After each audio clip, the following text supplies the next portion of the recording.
N번방 주범 조주빈과 공범들에 대한 1심 선고가 내려졌습니다. 조주빈에게는 징역 40년의 중형이 선고되었습니다. N번방 다 끝난 걸까요? 아닙니다. 조주빈은 1심 판결에 불복해 항소하겠다는 뜻을 밝혔습니다. N번방과 관련해 검거된 이들은 2,637명에 달합니다. 225명이 구속됐습니다. 하지만 아직도 제2의 N번방들은 활개를 치고 있고 수십 명의 성착취 범죄자들은 잡히지 않고 있습니다.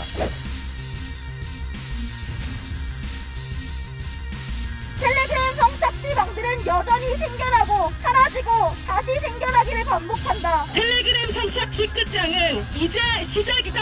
보도를 한 게 작년 이맘때였습니다. 그리고 1년 만에 지금 선고가 내려진 거고요. 이 범죄의 끝을 보려고 합니다. 네, 이 조직도는 한겨레 21이 지금까지 있었던 디지털 성착취 범죄자들의 관계도를 그린 그림입니다. 조직도에 등장하는 범죄자들 중에 최연소는 16살이고요. 21살이 평균입니다. 이제 박사방을 운영했던 조주빈과 그 공범들에 대한 선고는 내려졌습니다.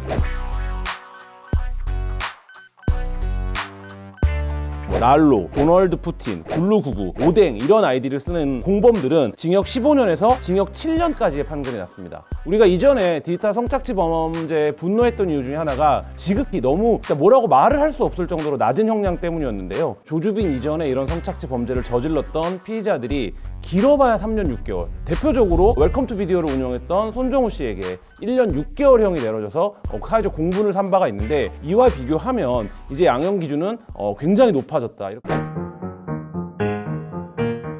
N번방은 문영욱의 주도로 2019년 1월 무렵에 개설된 것으로 파악이 됩니다. 현재 문영욱은 무기징역을 구형을 받은 상태입니다. 박사와는 달리 이 디지털 성착취 범죄를 본격 수익화하지는 않았습니다. 다만 문영욱은 여러 명의 공범들에게 성착취 영상 제작을 지시하거나 제작을 공모한 관계들이 있습니다. 문영욱의 지시로 오프라인에서 성범죄를 저지른 이들이 3년 6개월형에 불과한 처벌을 받았다는 점도 앞으로 선고에 영향을 좀 미칠 것으로 보입니다. 그 범죄자들이 지금 모두 잡혀있는 건지, 그러니까 박사방의 공범관계가 규명된 것에 비해서는 아직 이 N번방의 공범관계에 대한 규명이 조금 미흡해 보이는 것은 사실입니다. 범죄를 수익화하지 않았기 때문에 범죄 조직 단체의 적용이 어떻게 될 것이냐 여부가 또 한 가지 굉장히 중요한 포인트가 될 거고요. 텔레그램의 계보를 보면 2019년 초에 가까스에 의해서 N번방이 만들어지고요. 켈리방으로 이어지고 이 켈리방이 있을 당시에 완장방이라는 또 다른 방이 생기고요. 이 완장방이 고단방 등과 경쟁을 하는 체제를 유지를 하다가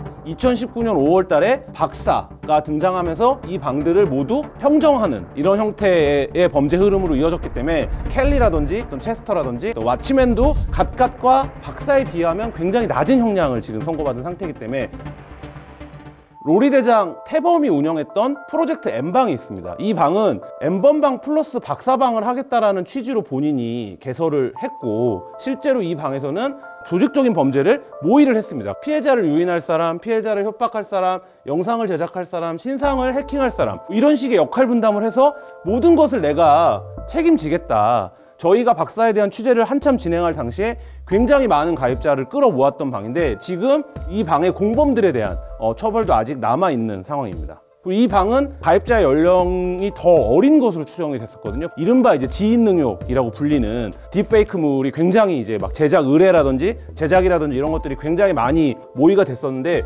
그런 부분들로 수사가 좀 확대될 필요성이 있다고 보여집니다. 스님이 디지털 성착취 사이트를 운영했다는 거 저는 이게 스님이 운영했다는 사실도 굉장히 좀 충격적이었고 개인적으로는 제가 이제 신상이 털리고 공개가 될 때 로리 대장 태범과 태평양한테 조롱을 굉장히 많이 당했었는데 태평양 같은 경우에는 지금 이제 검거된 이후에 16살로 확인이 됐는데 마지막에 이제 한겨레 취재진이 취재 목적으로 개설했던 채팅방에 자기도 기자가 되고 싶다. 기자가 되려면 어떻게 해야 되냐. 저희가 이제 대답을 안 하니까 태평양이 이제 굉장히 뭐 조롱조로 기자는 뭐 취재 목적으로 이런 데 들어와서 공짜로 다 이런 거 보고 너무 좋겠다. 뭐 이런 식으로 했던 저희를 이제 조롱했던 장면들이 좀 기억이 나고요.